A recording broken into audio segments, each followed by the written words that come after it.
Hitler! How did he do it? Well, stay tuned to find out. Welcome to the Eye of the Storm. I'm Laser Weiss. So, in my last video, I said that all action is motivated by a combination of ideology and animal instinct. I can practically hear some people screaming in their head, "What are you talking about? Aren't people motivated by their subconscious desires? Aren't people doing what they think is morally correct, right or wrong?" Let's leave aside subconscious for a second. It needs its own very lengthy explanation and video, which I don't think is the right forum for this right now. But suffice to say, the answer is, I think, no. And I could defend that position, but let's leave it aside. What about morality? Morality does not work the way you think it does. With one exception, which I'm not going to discuss, morality is actually a function of ideology, not the other way around. Morality doesn't determine your ideology. Your ideology determines your morality. People don't act a certain way because they think it's morally right or morally wrong. People have an ideology. The ideology informs them what's morally right and wrong. Then, because human beings are contradictory and frail creatures mentally, we go and tell people that I didn't act that way just because. I did it because it's morally right, without realizing that actually your morality told you that it was morally right, not anything rational that was going on in your brain. Let's give an example. Let's see how this works in practical application. Probably one of the most powerful, if not the most powerful, form of human ideology motivating a large group of people toward a specific purpose would be Hitler. And if we can understand Hitler, it will go a long way toward helping us understand how ideology works. So I'm going to explain to you why it worked. People tend to think that Hitler was some kind of enigma. How did he do it? How could it be that all these people went crazy and just followed Hitler? I don't think it was crazy. In fact, I think people give Hitler way too much credit. Be honest, given the same set of historical circumstances, I think I could pull it off. Now, I'm not saying I want to pull it off. I don't have an ambition to be Hitler, but I just don't think that it was particularly difficult if you have a clear understanding of human morality. I don't think Hitler did, by the way. I think he just got lucky, and he stepped into a particular situation. The right set of circumstances was there. He was charming and charismatic and had a specific set of beliefs. So let's get into it. How did Hitler do what he did? Well, I'm not gonna lie, I kind of baited you. Even Hitler's a little bit too complex. We have to start with something much simpler and then work to Hitler. So let's start with one of the easiest ideological concepts. Murder! Is murder bad? Yes. I think almost all people, since the beginning of humanity, have agreed that murder is bad. But why? Well, I mean, without thinking about it too much, the simplest explanation would be that you only have one life. That's it. And life is infinitely valuable because life is the key to everything else. Whether or not you can experience pleasure, sadness, happiness, accomplish, have children, everything is dependent upon you having life. If you have no life, then that's it. So if a life is taken, if somebody commits murder, such a heinous crime, what can we do to make it right? How can we rebalance the balance sheet of the universe in response to a life being taken? Many people would say that the only justifiable response is that your life needs to be taken in compensation. But if you think about it, that's kind of weird, right? Because what is murder? The deliberate taking of another person's life. So what is it called when we do capital punishment? That's the deliberate taking of another person's life as well, right?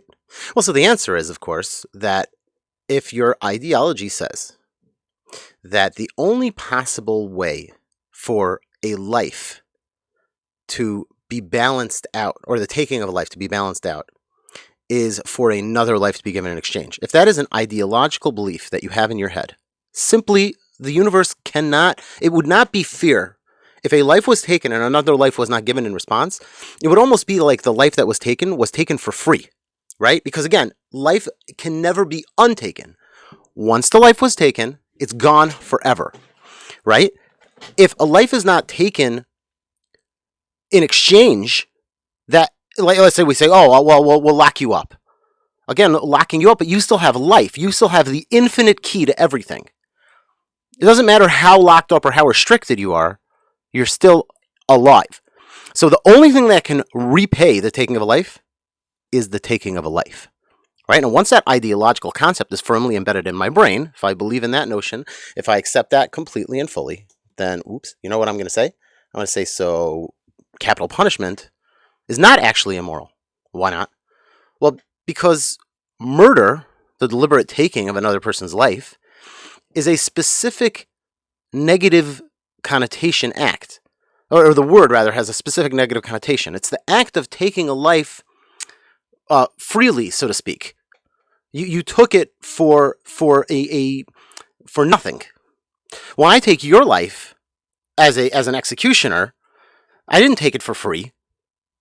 I took it with the deliberative idea that it's in repayment. You see? So, but again, you'll say, but I don't understand. But you are deliberately taking another person's life. Yes, but you don't understand. I'll respond to you. This is in exchange for that life. Therefore, it's different. Never mind what the definition of the word murder is. The point is, my ideology says that your life needs to be taken in exchange for the life that you took. That's all there is to it. So therefore, my ideology compels me to believe that the deliberate taking of your life is in fact a moral action. It's morally correct. Right? You see? The ideology told me that the deliberate taking of your life is morally correct. Now here's where it gets complex, because we live in the 20th century where capital punishment is actually a very hot topic. Many people in America do not believe that your life should be taken from you under any circumstances in a deliberate action. Right? Well, why would they think that? So again, maybe they'll follow the same basic logic. Life is an infinitely valuable thing. It's infinitely valuable. Well, infinity has no actual upper limit. It's a concept that's, not really comprehensible to human beings. So even if you took someone's life, your life in exchange isn't a fair exchange, or an exchange that human beings have the right to calculate. Because again, it's infinitely valuable. We might have to remove you from society to protect ourselves as a society from you as a murderer. But we simply don't have the right to make the calculation of, is infinity for infinity an acceptable value exchange? Right? Now, again, you could find other ways to express the moral argument here. But the point is that some people will say, no, ideologically, we have come to accept that there is no calculation that can ever justify the deliberate taking of another life. That is murder. Okay? So that means that you could have an action, the execution of a criminal who murdered someone. That action will be seen by one person as a murder, the most heinous crime, the deliberate taking of a life, a sick, disgusting, and depraved act, whereas another person will say that the execution of this murderer is justice. It is the most morally appropriate thing, and a human being who is unwilling to execute someone who murdered someone else, it is because they are weak and they don't have the strength to do what's right. That's a pretty big divide. Now, on a societal level, you have to realize how insane that could be, right? We live in a country of 350 million people here in the United States. Translate that for a quick second. Imagine if this contested issue, if we took a national vote, and it would come down to a 55%, 45% vote, or even closer, 58 to 50, I'm sorry, 50, it would come down to 48 to 52. Think about how crazy that would be for a second. That means 52% of the country would believe that executing someone for a criminal punishment, let's say the 52% say it's inappropriate, that a person who does that is a murderer. 48% of the country, again, over 100 million people, believe that if you do not take someone who killed another human being out to the back and kill them, then you are destroying the concept of justice in our world. You are weak, and you are a destroyer of balance and society because of your weakness. How could these two people live with each other? According to me, right? Let's put me on the side of I believe in capital punishment. According to me, you are weak. You simply do not understand how to create a functioning society. You also don't value human life. And you also don't seem to care that a human life was taken without proper reparation. According to you, I am an actual murderer. I am no better than the person who took someone else's life. You look at me and you see a heinous, disgusting, depraved individual willing to deprive someone of the most infinitely valuable thing that could ever be possessed. I think I've made the point. Right? I know I wanted to really drive this home, so I'm sorry if it was a little lengthy, but I think I've made the point. What determines the moral correctness of the action of executing a murderer? The answer is the ideology. Whether it's moral or not is simply up in the air. It depends on my belief system. If you think about that, that's pretty crazy. What that really means is nothing is morally right or wrong. I'm going to repeat that because it's pretty shocking. There is no morally right or wrong. There's no right or wrong in our world. Right or wrong is determined by your ideology. Is there an exception to that? Is there actually something? Yeah, but again, we're not talking about it right now. Let's just leave that aside. So, what will unify people? Well, if they all have the same ideology, then they're all going to believe the same things are morally correct, and then they will be united. Right? Take war, for example. What if a country believes that they are going to war for a just and righteous purpose? Well, then all the millions of people who might die in that war are sacrifices to a noble cause. What if half the population of the country says this war is unjustified?